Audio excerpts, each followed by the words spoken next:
It's others that call him such a person whose behavior patterns fit into that framework of enlightenment that call him an enlightened man. But if there is any such person as an enlightened person, he has no way of knowing it, that he is enlightened. So to such an individual, enlightenment has no meaning at all. The only thing that becomes very clear to him is that the search for the enlightenment is not there anymore.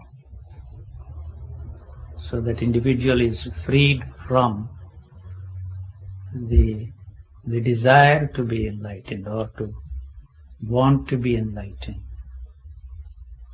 So when once you are free from that, you are free. So you are not concerned whether somebody calls you an enlightened man or not.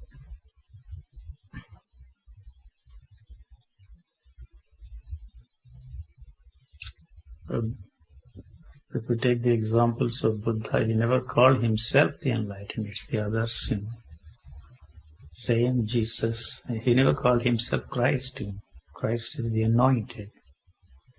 So they never called themselves enlightened or thought of themselves as free individuals. So you have no way of knowing that you are a free man or an enlightened man. If you have any knowledge of it, that means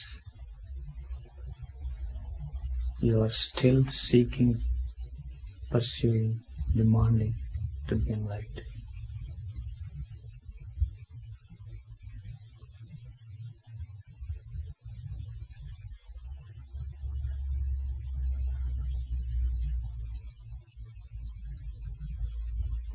But what value has the enlightenment to the individual? What value has it? No value. Not at all. Only the story was seeking. So the search comes to an end. So if you are searching, that means you know what you are searching for. You can't search for something which you don't know. You know. So you have a knowledge about that, you see. The knowledge that you have acquired about the whole business of enlightenment. And through the help of that knowledge you experience some things, you see. So as long as you have a knowledge of any kind, that means you are still caught up in this pursuit, the demand, searching for something which you already know. It's something which you will never know. It begins to express itself, that's all.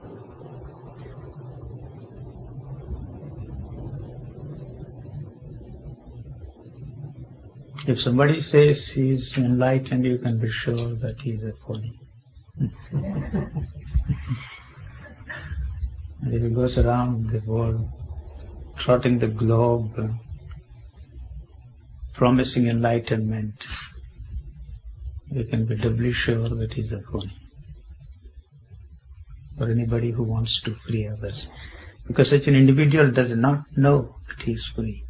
He has no way of knowing it. So if you know that you are free, that means you have the knowledge of what that free individual is. So the knowledge about it, all that you know about that enlightenment, has to come to an end.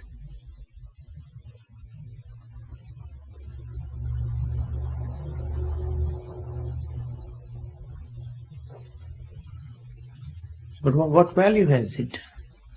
To set up a holy business? Maybe yes, and collect some disciples, followers, and build up a big empire, spiritual empire, yes, may have some value. But otherwise it has no value. It is something which you cannot give it to somebody, something which you cannot share it with somebody. not something that he can transmit it to others. Because there are no two things for him. Pardon? Maybe you can show the road, the way to go for others, because you are going with me. All the paths which you have followed are not really the paths. You see, the path you are following is in the direction of achieving a goal. You set before yourself the goal of enlightenment. And so you have been given so many techniques, suggested the techniques to reach your goal. So when once the goal is gone, you realize that all these paths which you are following, which you have followed, which you are still following, or which you want to follow, have no relevance at all. You have to reject, you see, all the paths that have been given to you as the paths leading you to enlightenment. So when once the whole business of enlightenment is out of your system, all the other paths recommended by others are the paths which you have yourself treaded for some time, have no meaning anymore to you.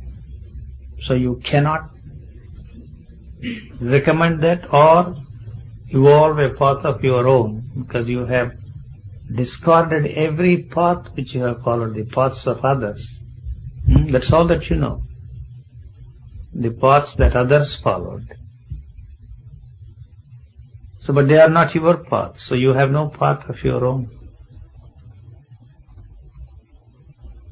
The paths others followed are not the paths to reach your goal. What is there is only the rejection of all the paths recommended by others to reach the goal. But not, see, the only thing that you are doing is the rejection of these things. You have found for yourself that the path which you are following is not leading you anywhere. If you continue to follow the path, it's because you have a hope. Go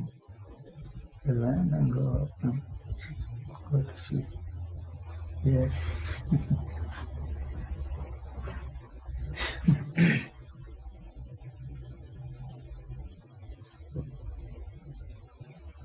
So there is no path. The path and the goal, they go together. As long as you have the goal of enlightenment, so long there is path. When once you are freed yourself from the burden of this enlightenment business, you are free from all the other paths. So there is no question of you are offering any path to anybody, because all those paths that you have accepted and followed are not really the paths for you. So you cannot give any path to anybody. Also not the direction. The one thing that you can do is to tell them that's not the way.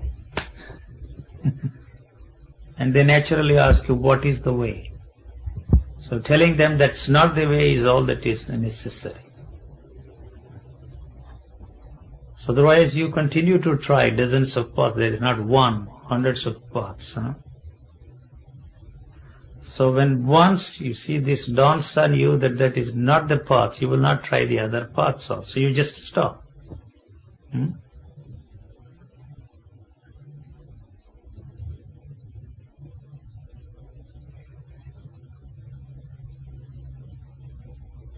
Is stopping not also a path?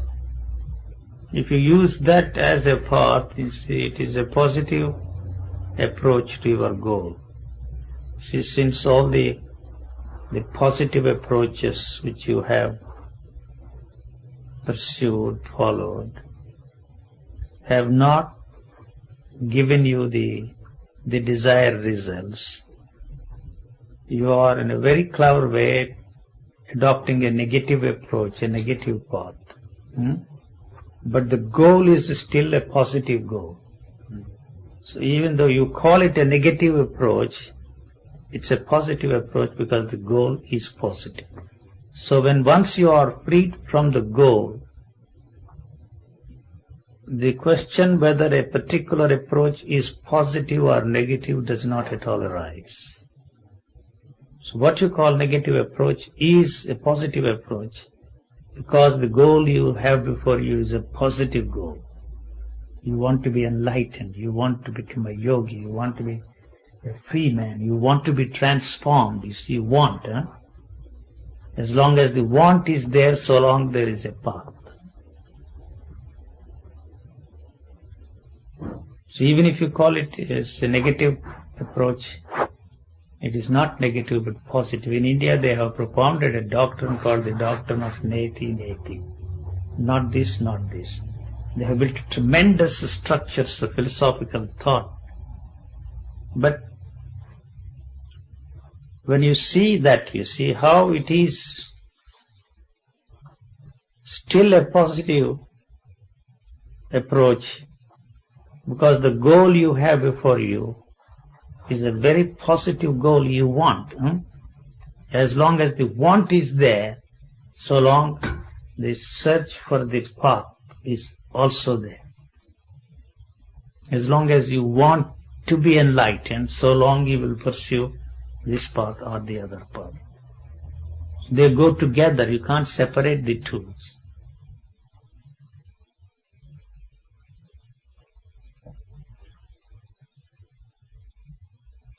See, to go back to that, you see, the doctrine of neti neti, not this, not this, implies there is something there which you want to know. It is unknown. It is inexpressible.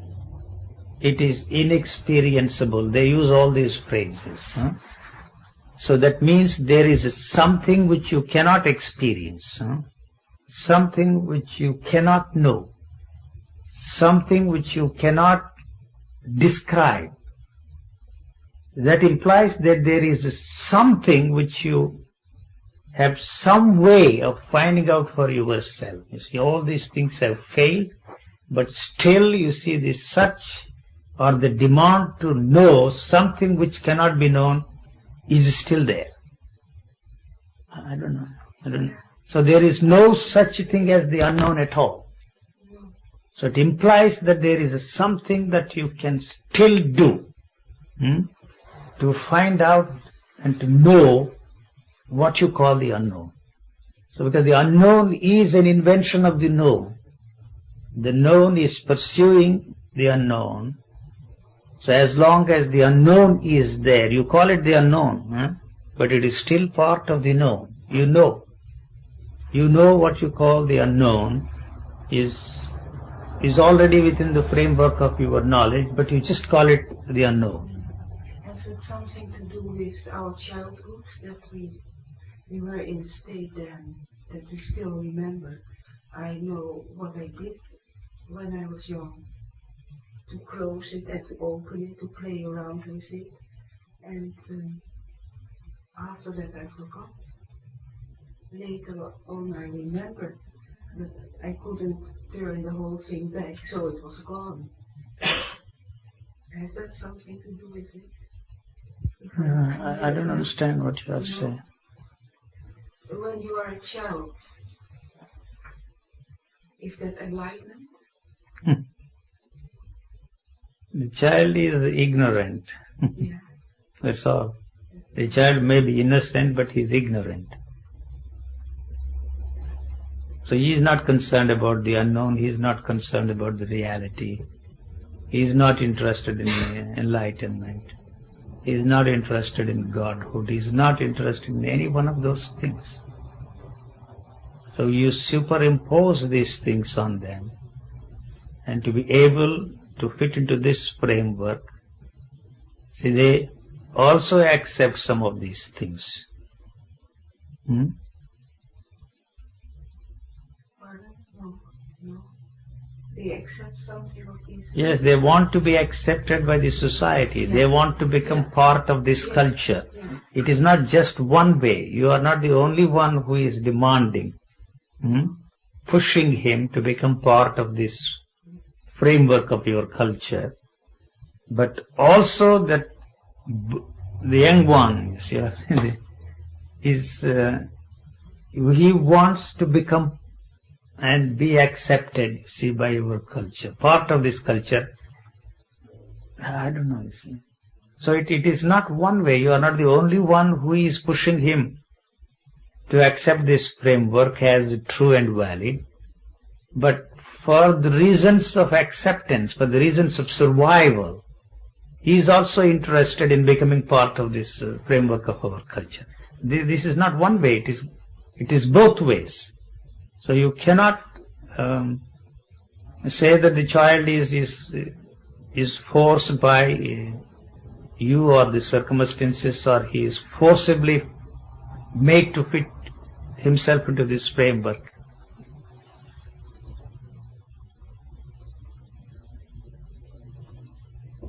It had to be that way.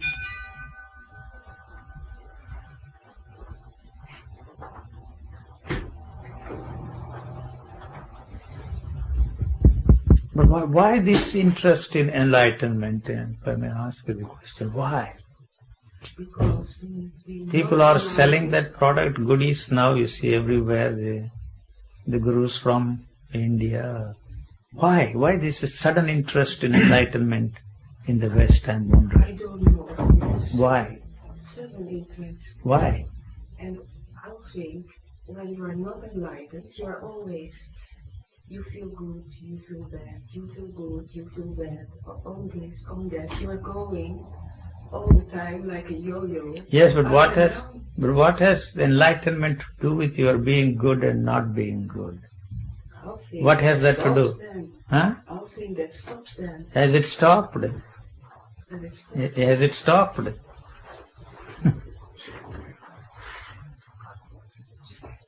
It's just a pious wish of yours that it is going to stop. Is it stopped? No, I'm asking you. It will never stop. What has to stop is the demand for enlightenment, and not what is being good, not being good, not this space of opposites, you see. The demand for enlightenment, wanting enlightenment, for whatever reason you want it, that has to stop. How is that going to stop?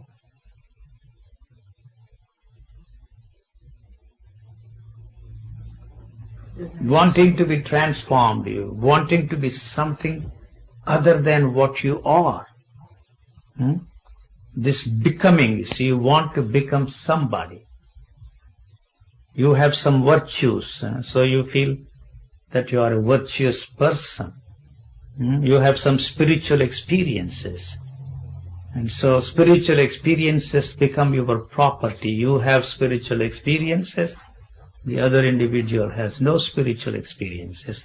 So that makes you feel superior to the other individual. I have something which you don't have.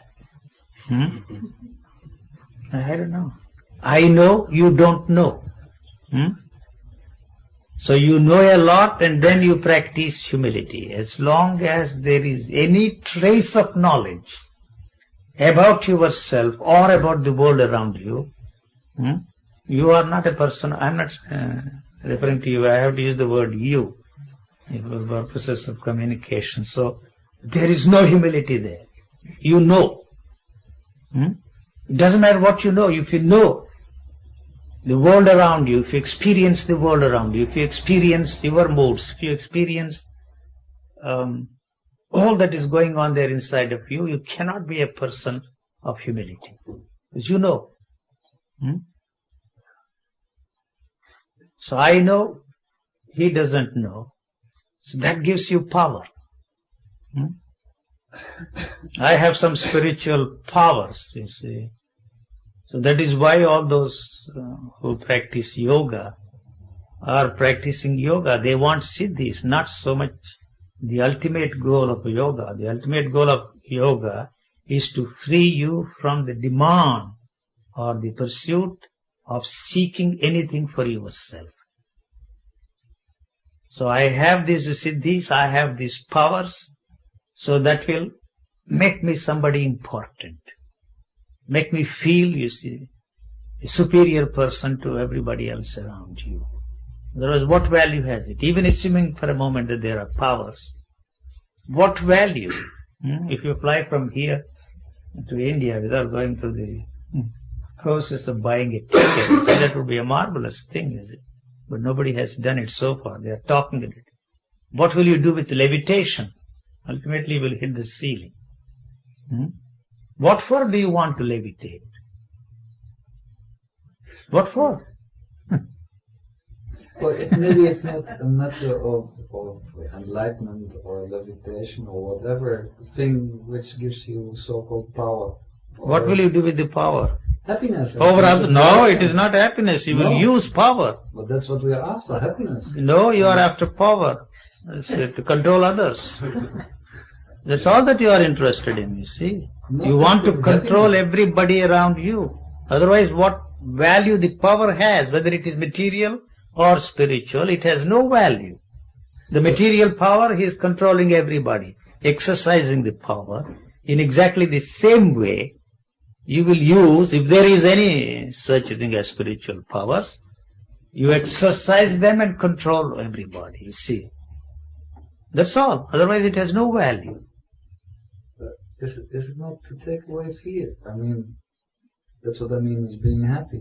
Fear? Take away the fear. Wanting to be happy is fear. Sure. Yes. Then how can you take away fear? Or maybe enlightenment takes away fear. Enlightenment takes away happiness too. They always go together. Enlightenment takes away the pleasure, not only the pain. Both of them will go. So you want to be left not you, somebody else. You see, you know.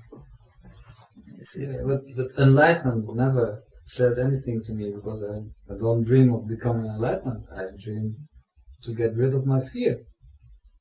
How are you going to be rid of your fear? Wanting to be free from fear. I really don't know. You will Trying to be happy. You will be free from fear only when you become a corpse. Even that you don't want to.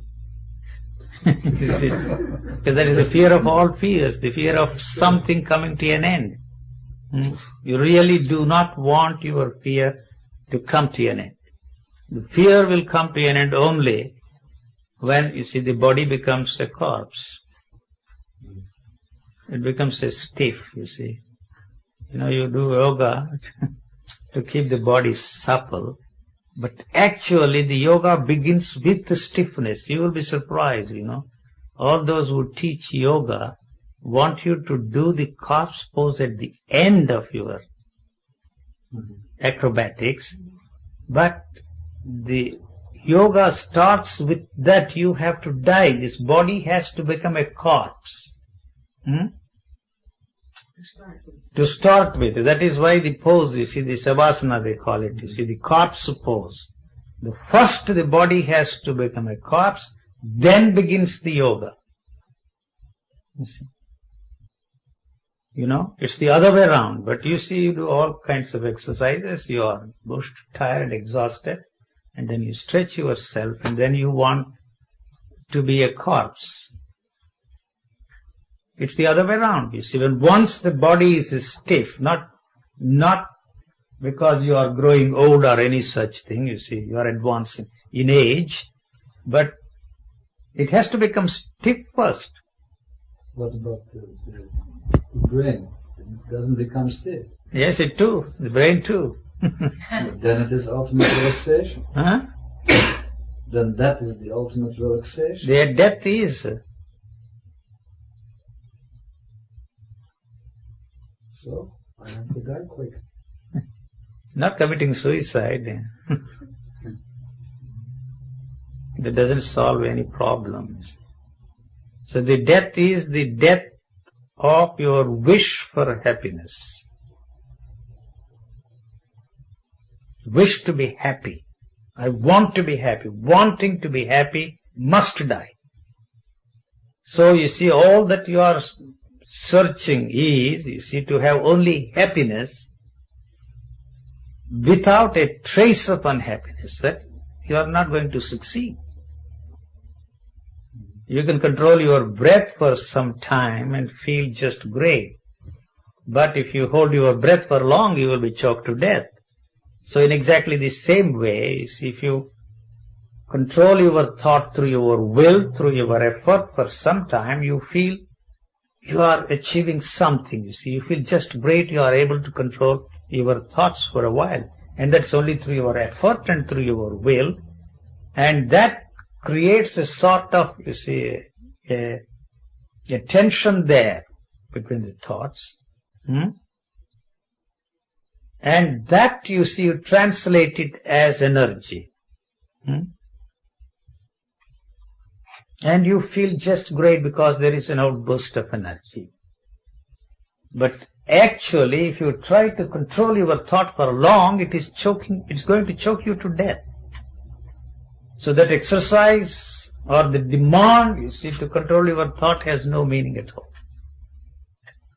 Because you are using thought to control thought. Using thought to create what you call a thoughtless state. But how are you going to achieve this extraordinary feat of controlling thought, using thought as an instrument to create that thoughtless state? There is a hope that somehow through some miracle, you see, you are going to achieve that goal of controlling thought through the help of thought. So what is there is only this movement of thought that is pursuing an illusory condition of a thoughtless state. So you will never succeed in doing that. You may not accept what I am saying, but because you feel that still there is something that you can do through your yoga, through your meditation, through this, that and the other, but it's just not possible. It has a tremendous momentum of the millions and millions of years. They don't belong to you. You have nothing to do with it.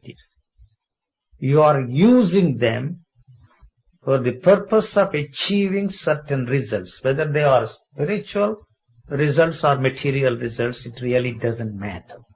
You are using that as a means to achieve something. They are not intended for that purpose at all. Timeless state, thoughtless state, these are all the inventions of the thought to pursue what it calls the thoughtless and timeless state. And in this process, it is assured that the thought will continue forever and end. Because the movement of thought does not want to come to an end. That is its interest. So that is why it has invented all these thoughtless and timeless states.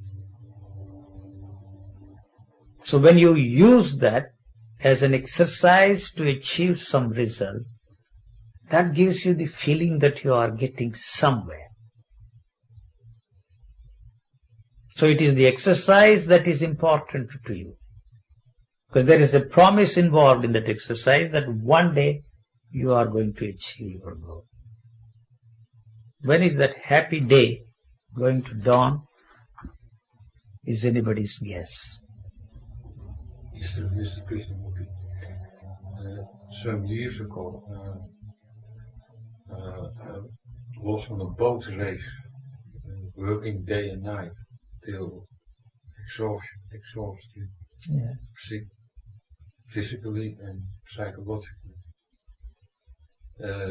At that moment, I thought I would die, for there was an end at the thinking, and there was no way back to home or no reason to continue. Yes. And at that moment I thought, now let's see what happened. And there was deep rest and suddenly a fountain of energy in here.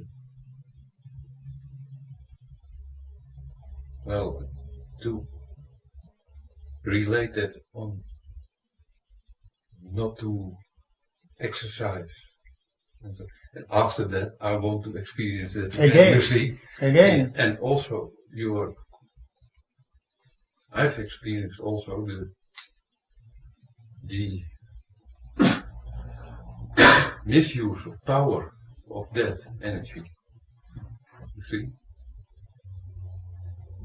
And, but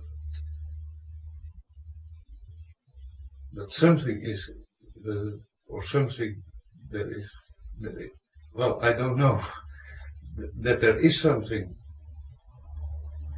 I didn't know beforehand, you see. Yes. But afterwards, there is the impulse of searching. Yes, you want that again. Oh yes, yes. Don't you? Oh yes. So it happened without your asking for it. Huh?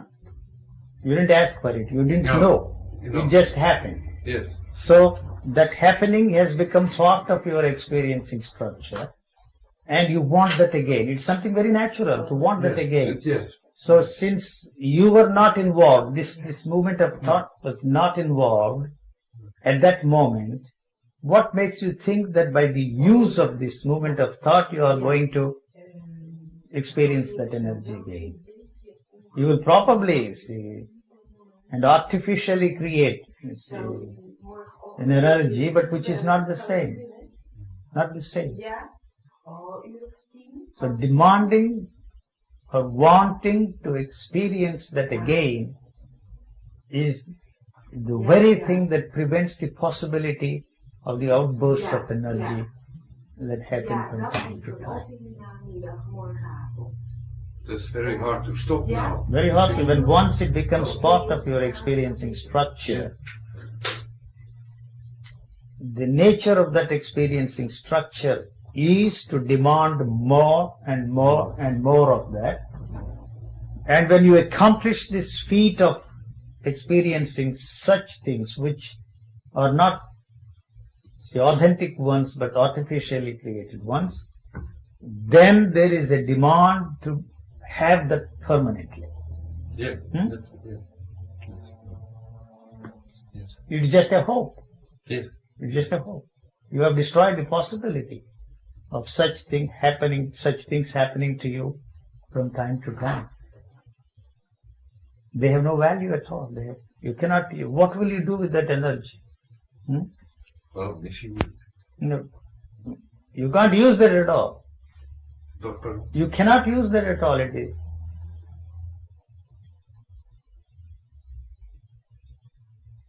There was something. Well, I thought I could use, but that doesn't work. Yes, it doesn't work.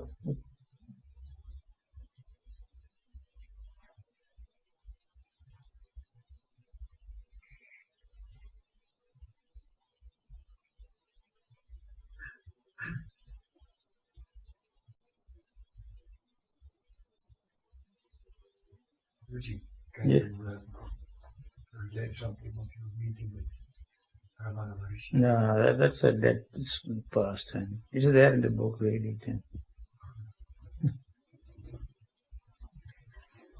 There's no point in talking about it. Yes. I saw him only for a few minutes and that was the end of it. He never impressed me.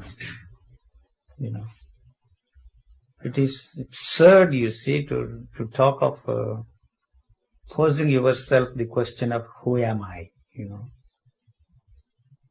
That has become, you see, the basic teaching of Ramana Maharishi. Who am I? That means, why do you ask the question, who am I? That means there is some other I there. You want to know. I don't know. That question to me has no meaning at all.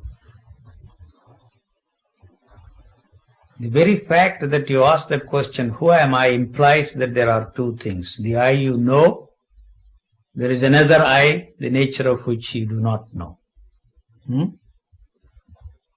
So you will be better off by asking the question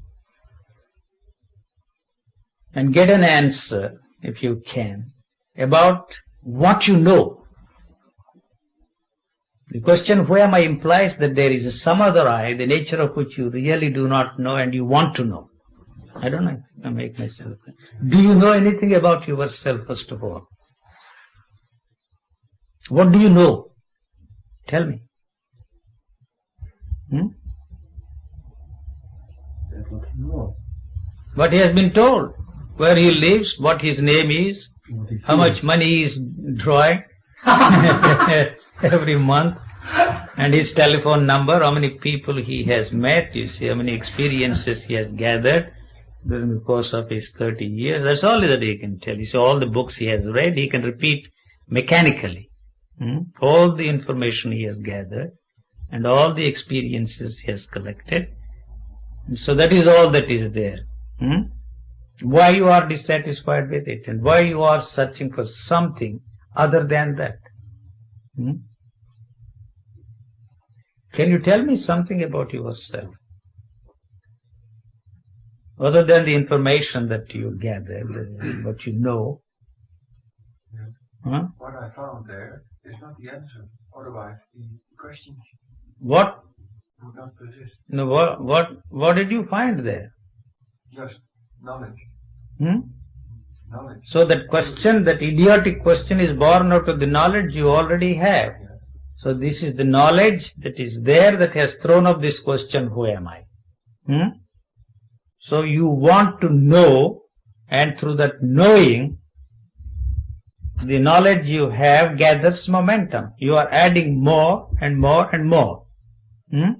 If there is anything to be known there, what all you know should come to an end. So by this pursuit, you see, or the demand to get an answer for that question, you are adding more and more to the knowledge. So don't you see the absurdity of the question? Who am I? It doesn't matter who suggested that, who threw that question at you, who recommended that question. There's nothing there to know. What is there is all that you know. When that is not there, there is no need for you to know anything, and there is no way of knowing anything about what is there. But who am I is not really a question. A statement. Who am I is a pointer. Yes. Where does it lead you, the pointer? Alright, if it is a pointer, what you do? You stay put there, and instead of following that, you suck the finger. I'm not, you see, trying to be rude or anything. See, what do you do with that pointer? The pointer points to where there is nothing to be pointed. Yes. Who am I takes you off. These are all nonsensical words. That's all that is. The question itself is a nonsensical question. Yes. But it is only so if you use it as a question. Alright. Even if you use it as a pointer, the very direction is wrong. It's not even a pointer. Then, alright, what is it then? It shows you that you are. It shows you that I am. And I am is the basis. What I am is the knowledge I have about my... The knowledge. I am is what I am. But what does it mean? What I am? That doesn't have to mean anything. Yes. I am is not knowledge. There is nothing there, no existence there. Right. Independent of the question. Right. Yes. So it is the end of knowledge. So the question should end. Because the question itself, listen, the question itself is born out of the knowledge, out of the answer. Otherwise, there is no place for any question of any kind. All questions are born out of the answers you already have. So, it is idiotic even to ask a question for which you already have an answer. But there can't be any question without an answer. It implies, the question implies that there is something about that I you do not know, or you want to know something other than the I that is already there. There is another I. I don't know. On a certain level, yes. You can also say if you ask a question, it means that you know the answer. Otherwise, there is no question at all. There can't be any question without knowledge. Because all questions are born out of the answers you already had. So that is the reason why, you see, a question of that kind, whether it is posed by yourself or somebody, does not want an answer for that question. The answer for any question is the end of the question. The end of the question means the end of the answer that you already have. Not only your answer, the answers that have been accumulating for centuries mustn't be there. So the demand for an answer to that question on any level, there is only one level, there are no other levels, implies that the questioner does not want the knowledge to come to an end. Quite so. True. Yes. But of course, in the process of this, that has to happen now, not at the end. yeah, Because there is no time. You see, the instrument which you are using, which is this process of knowledge, does not want to come to an end. That is why it is posing the question to itself, knowing very well that the question is bound to carry on until it gets an answer. So this knowledge, which the instrument which you are using, does not know or cannot conceive of the possibility of anything happening except in time, because it's born in time and it functions in time. Although it projects, you see, a state of timelessness, it is not interested in accepting the fact that nothing can happen except in the field of time.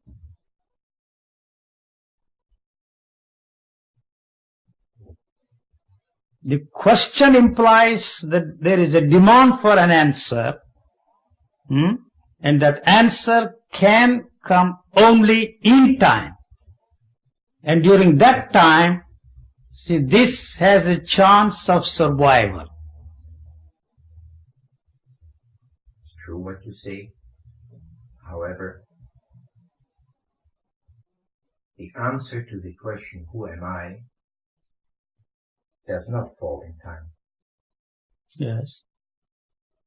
But anything that is It born, is only a device, I agree with you. that is to anything that is born in the field of time is time. Yes, The question is time.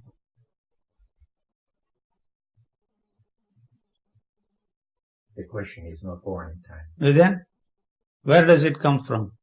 It comes from I am. That assumption itself is time. That I am. But I am The not an experience. assumption. Of course.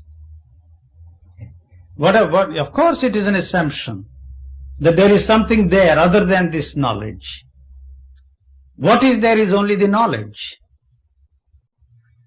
Do you perhaps mean with, if you say, you ask questions born out of answers you already have? Yes, yes. Do you mean with that, that the answer that you already have is the same as what perhaps psychology means, the mind? I don't know what you say. You see, to me there is no mind at all. You see, the mind is the totality. It's not that I'm giving a peculiar definition of mind. The totality of your experiences and the totality of your thoughts. As I was saying yesterday, there is no thoughts which you can call your own. There is no experiences which you can call your own. See, without knowledge you cannot have any experience. I don't know if I make myself clear. So, every time you experience through the help of this knowledge, the knowledge is strengthened and fortified. See, this is a vicious circle. It goes on and on and on and on. The knowledge gives you experiences, and the experiences fortify the knowledge you have. So the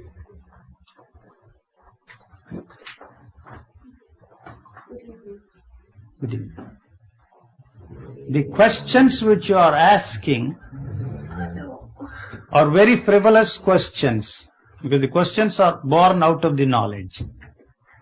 So if there is any answer to that question, it is not necessarily your answers, the answers that have been accumulating through centuries, you see. So there is a totality of the knowledge that has been accumulating, cumulative knowledge, cumulative experiences are there. You are using them to communicate to yourself and to communicate to others. So, there is no such thing as your mind and my mind, but there is a mind which is the totality of all the thoughts and experiences of all that has existed up to this point. I don't know if I make myself clear. So any answer that anybody gives for that question should put an end to that question. The fact that the answers given by others and the answers that you have manufactured for yourself, or the answers that these wise men who have around us is in the marketplace today, and those who existed in the past, let's not bother about those who existed in the past, are not really the answers. So any answer I give to your question cannot be the answer for that question, because the answer should put an end to the question. So if the question is shattered there, along with it, all the knowledge that is responsible for that question has also to go. I don't know if I make myself clear. So the questioner is not interested in any answer, because the answer has to blow up the whole thing, not only what little you have known, you see, in these 30, 40 years, all that has accumulated up to that point, everything that every man thought and felt and experienced before, up to the point where the question is thrown out. I don't know if I make myself.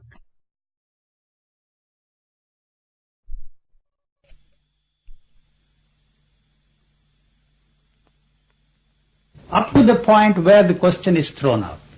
I don't know if I make myself clear. I don't think I'm making myself clear. But anyway, you see, the answer, if there is any answer, should wipe out the whole thing. Oh, that's not what I mean. What I mean by knowledge is very simple information you have about things. You know. You know what is out there, and you know what is happening there inside of you. But basically, there is no outside and inside. Is all that I'm emphasizing. What separates the inside from the outside is the thought. The moment the thought is born, the thought creates the space out there and something here inside of you. The feelings you have. Happiness, you are happy, you are unhappy, you are bored, you are miserable. These are the objects there inside of you. The tree out there, the man who is asking the questions, you see, the lady who is sitting there, the knowledge of the table there, the ashtray, you see, and so on and so forth, the light there, the microphone here, that is the knowledge about the objects out there, and the knowledge about, you see, the feelings you have, the spiritual experiences you have, the blissful states, the ecstatic states, the outburst of energies, or that you are looking at your thought. I don't know if I make myself clear. So it is the thought that creates the space, and then it creates the time. So in other words, thought is space, thought is time. When the thought is not there, there is no space, there is no time. Yeah, it's metaphysics. It sounds like metaphysics, but it is so. So there is a reference point there. You see, the moment the thought is born, you are born. What you call you. And that you is the totality of all these experiences. That is passed on from generation to generation. And so anything you experience from that point is an illusion. Because that knowledge cannot help you to experience the reality of anything. Not only the objects out there, much less the reality of the things that are happening there inside of you. So you have no way of directly experiencing anything at all, except through the help of this knowledge. If the knowledge is not there, unfortunately it is there all the time, whether you like it or not. Whether you are awake or asleep or dreaming, the knowledge is there. So as long as there is, the knowledge is there, so long whatever you experience is an illusion. Not that, you see, the world out there is an illusion, or that the feelings that you have, the feeling of anger, jealousy, envy, greed, and all those things are happiness, unhappiness, misery. That is an illusion. You can say it's an illusion, but it is not an illusion because it has become possible for you to experience those things through the help of the knowledge that is put in there. So in other words, what I'm trying to say is there is no such thing as your thoughts or my thoughts, your experiences, my experiences. They belong to the whole. So there is only a, if I may use the world mind, but not your mind and my mind. Just the way we are using the air to breathe and... It's more of a process than a thing.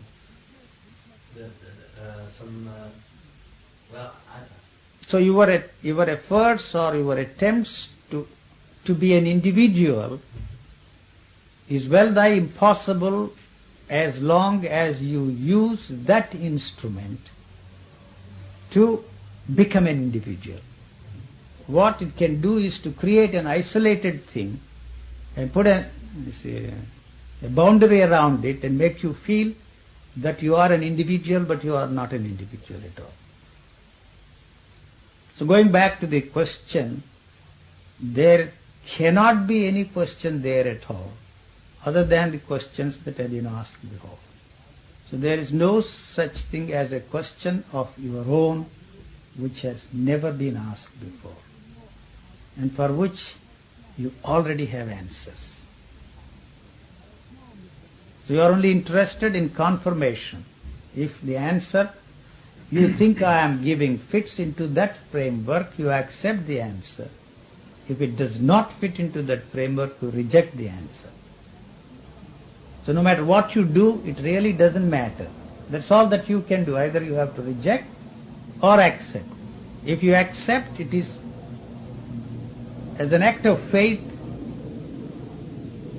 but you don't realize that that is not the answer.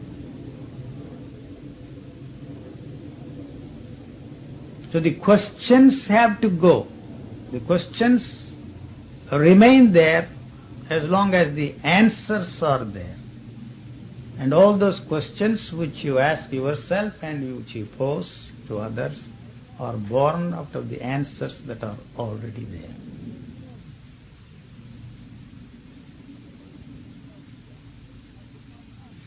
No, maybe it's a speculation, but can mean if someone arrives naturally at a state in which all his prefabricated answers have gone out of him or her, is it then that...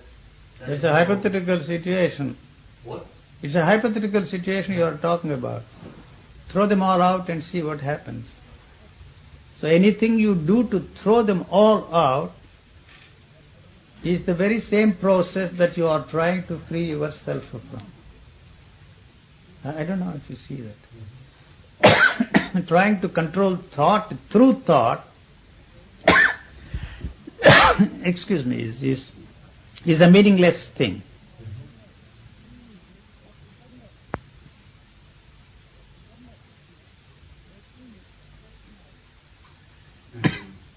makes it that when a thought comes up, when it gives me the feeling that it is my fault and not someone else's fault? You just say that it is your thought, but you don't even know that there is a thought. What is there is only what you are saying, my thought. That is thought. My thought, that is thought. There is no other thought independent of that my thought. I don't know. Because you have never looked at thought. You cannot look at thought at all. The only way you can look at thought is by separating yourself from thought and looking at it. There are no two things. Thought and your thought. You say my thought. Well, as I'm here, I experience certain thoughts that gives me the feeling that that's my fault. You have never looked at your thought. You can do it now. I ask you a simple question, what is thought?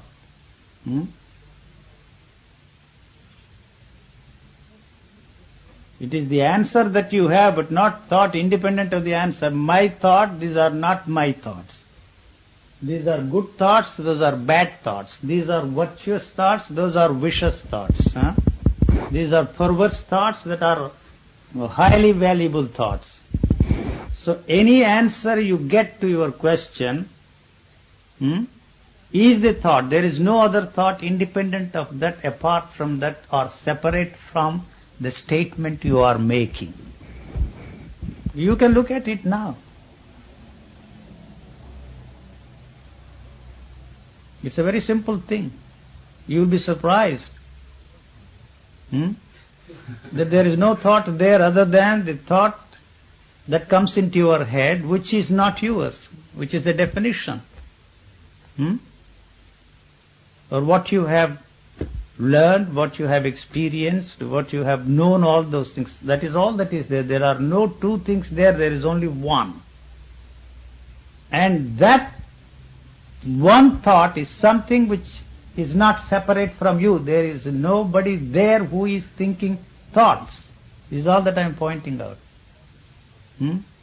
You cannot separate yourself from thought and look at thought and say, this is my thought, that is not my thought. It's an automatic process that is going on there. So the statement, this is my thought, this is not my thought, is all that is there. There is no other thought. All right. So even that statement, this is my thought, is something which cannot be separated from yourself, and put it out there and look at it. It gives you an illusion that you see you are able to look at it, but actually you are not. You see, it's like you see something moving between parallel mirrors. After all, thought is a sound. My thought is a sound. Thought is a sound, it's a vibration. You say my thought. When you say my thought, in this echo chamber, it is echoing. And that gives you the illusion that there are two. What did you say? There is an echo chamber, you see, you say something, and after a few seconds you hear that repeated again. There are some spots here, I don't know if you have them here in India, you see they have some spots where you go and cry loud, say, you see, and then you see after a few seconds it bounces back and you hear your own thing. So in exactly the same way, he says, my thought. My thought is noise, is a sound. Thought is a vibration. So, when once he said, this is my thought, that, you see, is reflected here in the echo chamber and gives you the illusion that he is somebody and his thoughts are separate from that somebody. But actually, there is nothing there other than this statement, these are my thoughts. So you are mechanically repeating, putting all those words together. If you very carefully observe yourself, you see how it is a very mechanical process, and you create the illusion and try to look at it and say, these are my thoughts, these are not my thoughts. So there is no way of separating yourself from your thought and look at your thoughts and say, these are my thoughts, these are not my thoughts. It is just not possible for you to separate yourself from your thoughts. Huh? It's not that everyone in this room can at any moment start thinking a certain thought, like any positive thought or any negative thought. You slow down, you see. When you say, let me think, huh? That gives you the illusion that you are thinking. You see, there are series of things coming, one thought after another, one thought after another, one thought after another. You have to rely upon the automatic nature of your thoughts, but you are not really thinking. So you are not thinking the thoughts. It's the other way around. The thoughts are thinking through you. You are picking up, you see, these things from the thought sphere, as it were, and using them to achieve something. You want to put across something to me and say, these are my thoughts, and what you are saying are not my thoughts, you see. So your computer has only so much of input, and whatever comes out of it, you see, is what is already there. So it is an automatic thing. It's just a computer, you know, the input and the output, that's all that is there. So if there is nothing there, you can't say anything about it. Whatever you say about anything is what you know. No, I can see the concept or maybe the reality that thought is like if you make comparison with air. Listen, you see. There you are mechanically repeating those state. You are mechanically doing that. You see, that's all. It's a mechanical thing that is going on. There is nobody who is speaking here at all. Nobody. There is nobody who is speaking. It's an automatic thing. You are asking the questions, the answers are coming. But it looks and sounds as if I am giving the answers, but if you are giving the answers, I am pointing out that the answer is already there. Don't ask these questions because there are no answers. You see, all the questions which you are asking are born out of the answers you have. So I never ask any questions of any kind except the questions I need to ask to function in this world. How to go to your central station, because I am new to this place. Now I know how to go there. By bus, by walk, by taxi, every means, you know. So these questions are essential to ask, and there is always somebody to help you, to take you there, or suggest a means of getting mode of transportation or something. But all the other questions you are asking have really no answers at all. In the sense that the questions are already there. The answers are there, the questions are born out of the answers. So you really do not want an answer for the question at all. That's all that I'm pointing out. You have the answer, why the hell are you asking me the question? So this is the answer out of which your question has arisen. That's all that I'm pointing out, you know. Restructuring that, rephrasing it and throwing back at you, pointing out that question is born out of the answer you already have. If you don't have the answers, you don't have any more questions.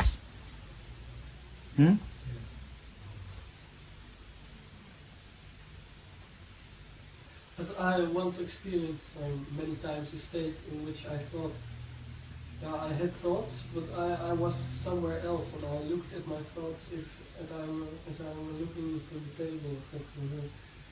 It's very simple. How can you? What were you doing? You were meditating or smoking hash? I have had it many times. Or smoking hash, or smoking hash or LSD or something. Yes. And after meditation, yes. So you see, when you meditate, do you know what happens? The blood pressure increases. There is an illusion that it reduces the blood pressure. You see. So then you see there is a danger of separating yourself from the body and looking at your own body. All that you are doing in meditation is to disturb the chemistry of your body. The body is not interested in any one of those things. It is just interested in functioning. The heart is not interested in asking those idiotic questions, how is my heart functioning? It's not asking. The body is not asking any one of those questions. But one who is interested in keeping you healthy is observing all these things, studying all these things, and gathering a lot of information from his observations and trying to help you to keep your heart in good condition. That's all. But it is not interested in asking those questions. So when you meditate or when you do yoga, when you stand on your head, you are doing one of the most absurd things. You see? And so the whole chemistry of your body is agog. Is what? Is disturbed, you see. And that disturbance gives you a feeling of goodness, you see. And so you attribute that to some spiritual achievement or something, you know. So when you eat food, the blood rushes to the stomach, you see. You feel happy, contented, you see. Not because of the contentment you feel, but because the blood is necessary here in the stomach and not in your head. You have all the digestive problems because you are thinking while you are eating, after your eating is over, before you are eating, so instead of letting the blood flow to your stomach, your thinking is preventing it. If you are lucky enough not to think during that time, you will feel an extraordinary peace after eating. You don't have to sit and meditate. Are you saying that all spiritual experiences are due to disturbance of body? Yes, certainly. That are you telling? Certainly. That's why they go up to the top of the mountain. You see, the oxygen level changes. So you experience all kinds of things there. The rishis there in India were sitting on the top of the mountains and experiencing all kinds of things, or they were drinking this soma juice, an equivalent of something, you see. You have this LSD and all that kind of things. And so they had weird experiences. They started describing nature, attributing those funny little experiences to revelations of some sort. There are also certain people who talk about soma juice as they haven't been able to find out what actually the soma was. But then it's a byproduct of the nervous system.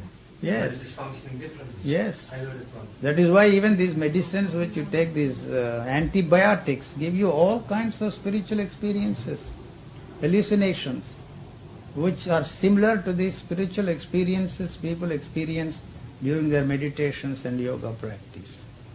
I was surprised, my friend was taking antibiotics and the same experiences, like you see, the ants, she used to jump out of her bed and look at it. Are there bugs here or ants there? You find those descriptions in the Gospel of Sri Ramakrishna. So you don't have to do all that. Why do you have to meditate for years and years and years? Just one pinch of that, you see. Finish, it gives you all the experience. I'm not recommending that. Please don't get me wrong, you see. Why do you have to do all that? The body is not interested in that.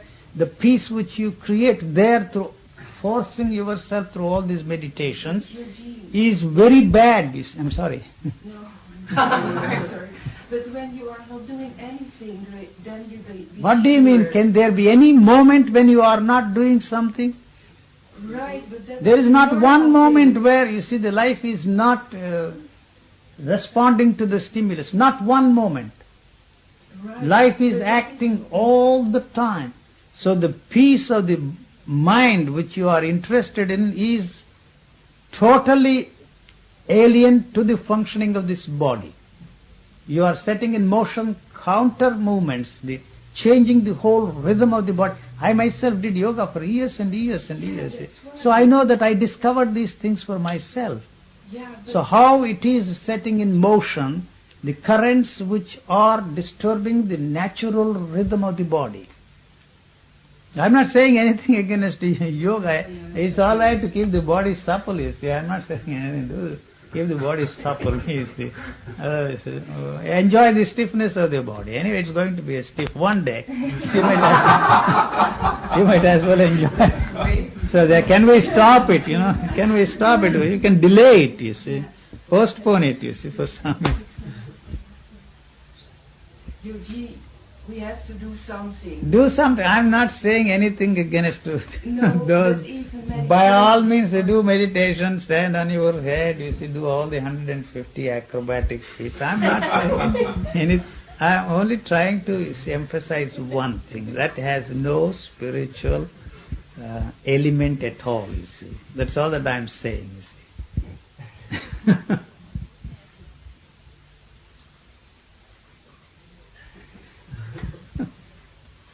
You know, the Yoga Sutras, they don't talk of these yoga asanas at all. Patanjali says, just sit in in a corner in a comfortable posture, he says. That's all. And how out of that statement of his 150 yogic postures they have created, these are all the bored people, you see. You know, the Indians are very clever. They have also not only written books on yoga, but also on sex, you see, Kama Sutras. 1,000 ways of kissing, 1,000 varieties of sex postures. When sex becomes a bore, a terrible bore, because sex is very repetitive, you see, you know, then you have to have all those things. You know. Now there are so many books published in America, the doctors, you know, not 1,000, 10,000 postures, very inventive they are. So in exactly the same way, you see, you have to invent all those postures, you know. 150, I think they have 160. I don't know how many they have. The Light of Yoga, Iyengar's book gives 150. So the walking, running, that movement is enough for the body. Yes, true, we are leading very sedentary lives. You see, there is no movement. We are not running like the dogs there. Here the dogs are so very well fed. You see, in other countries, they have to run around for their food.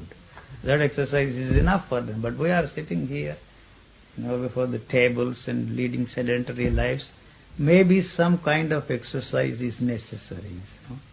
1,800 steps if you take in this house, that is good enough for your body. You know, even that is too much. You know, we have all the gadgets there. The movements of your hand. Walking from top to down to your first floor, that's enough for the body. Maybe those posters were for those people at that time valuable. They had nothing else to do. You know, sit in some forest there, fantasize all kinds of things, you see. You know, the spiritual fantasies recorded and passed on from generation to generation. Just the way you have these sexual fantasies, autoeroticism of some sort. There is no difference between the two, that's all that I am saying. But in a particular culture, the emphasis is made beyond reasonable emphasis, you see. Reasonable is something so difficult to define. But it's not going to make you any more spiritual than others. Are you saying then we are what we are already? And We there's don't nothing want to to do? be, you don't want to accept that fact. But you want to know what you are. That's the problem. And then You there's have nothing- no way of knowing it at all. Wanting to know what is there is impossible. That is always related to what you want to be. What you see here is the opposite of what you would like to be, what you want to be, what you ought to be, what you should be.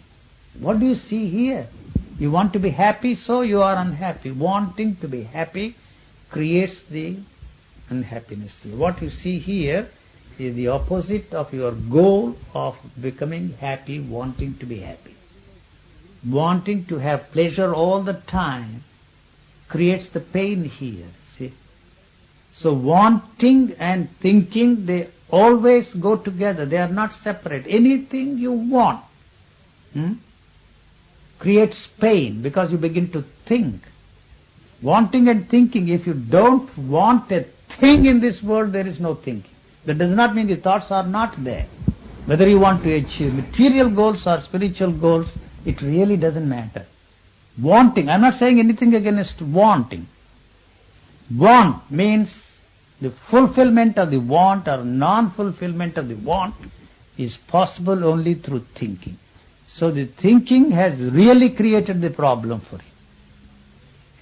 What I am suggesting is that all the problems we have cannot be solved on psychological and ethical level. Man has tried for centuries to solve them, but he has failed. And what keeps him going still is the hope that one day, by doing this more and more of the same, he will achieve. But the body, as I was saying, has a way of resolving these problems, because you see, it cannot take them. The sensitivity of the sensory perceptions is destroyed by whatever you are doing to free yourself from whatever you want to be free from. So it is destroying the sensitivity of the nervous system here. The nervous system has to be very alert for the survival of this living organism. It has to be very sensitive. Your sensory perceptions have to be very sensitive. Instead of allowing them to be sensitive, you have invented what is called the sensitivity of your feelings, the sensitivity of your mind, the sensitivity towards every living things around you, sensitivity to the feelings of everybody that is there.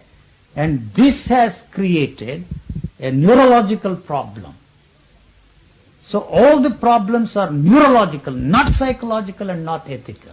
That's the problem of the society. The society is interested in status quo. It doesn't want to change. The only way it can maintain the status quo or the continuity is through this demand, you see. The demand that everybody should fit into this structure. Whereas every individual is a unique individual. Physically speaking, it's a unique individual. Nature is creating something unique all the time. It is not interested in a perfect man. It is not interested in a religious man. So we have placed before man the goal or the ideal of a perfect man, a truly religious man. So anything you do to reach that goal of perfection is destroying the sensitivity of this body.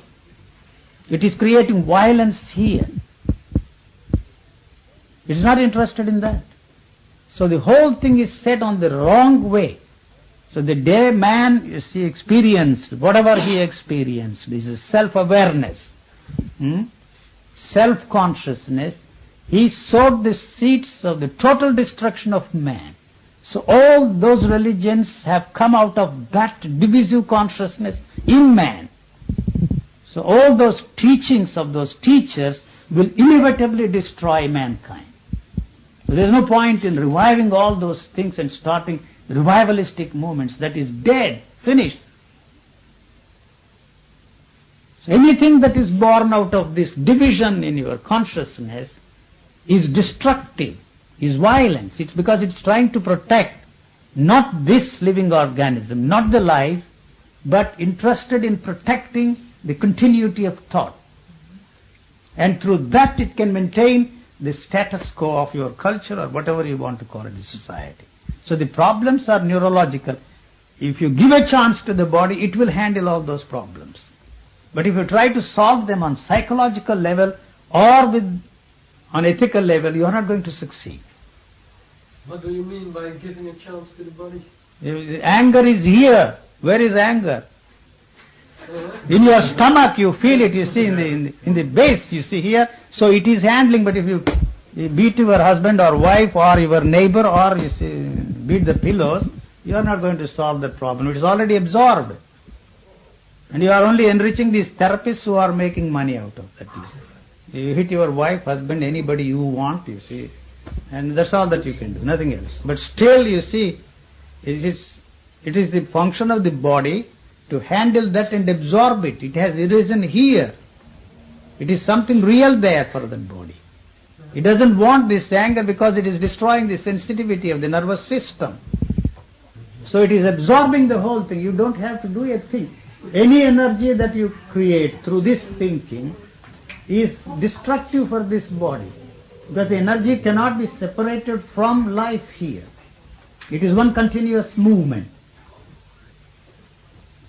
So all the energies you experience as a result of playing with all those things is not of any interest to the functioning, the smooth functioning of this living organism. It is disturbing the very harmonious functioning of this body. There is a very, very peaceful thing. The peace there is not, you see, this innate dead silence you experience. But it's like, you see, a volcano erupting all the time. That is silence, that is peace.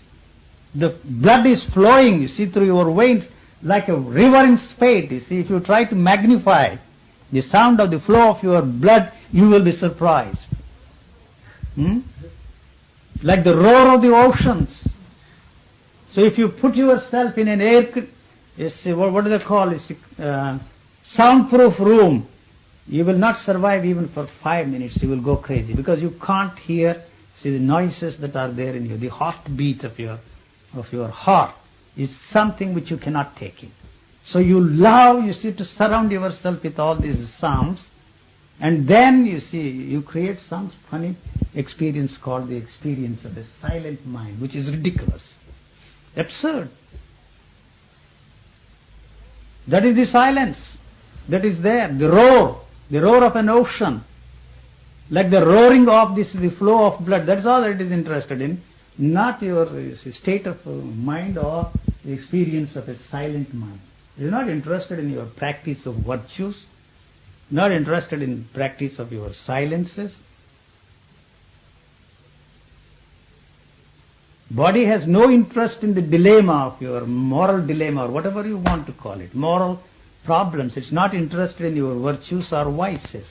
As long as you practice virtues, so long, you see, you will remain a man of vice. They go together. If you are lucky enough to be free from this pursuit of virtue as a goal, along with it, you see, the vice also goes out of your system. You will not remain a man of vice. You will not remain a man of violence as long as you follow some idea of becoming a non-violent, kind, soft, gentle person. So long you will remain the opposite of it. A kind man, a man who is practicing kindness, a man who is practicing virtues, is really the menace, not the violent man.